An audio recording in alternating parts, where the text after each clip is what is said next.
miyo. Okadwa golo kakunjo luonge kaki luonge no. Ini dwa luonge nango. Waluonge kaki luonge ne kaka dwa luonge. Okay. Sani kuri mi penja penjo. Adwa wacho. Ni waluongo ni nikech ana wuoyo kaluwore gi gima bedo guide na wache. Okatung maga. One broad based government.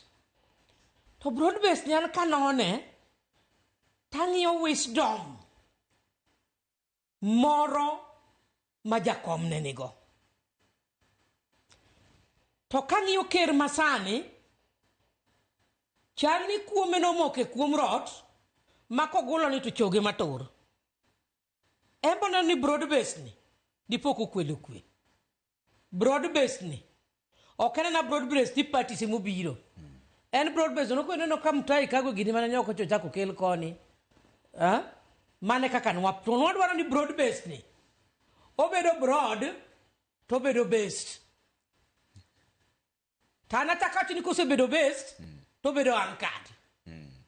Gino bedo broad to era na broad kor wadwa chako timo nono mana kaka jo infrastructure timo nono cha ben based.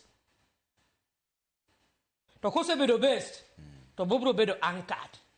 Mane koko jalo bedo gi sustainability. Koso Konyalo bedo ni en broad, either executive, or en abroad, a judiciary, or en abroad, a legislature ka, token based, then okonyal bedo anchored.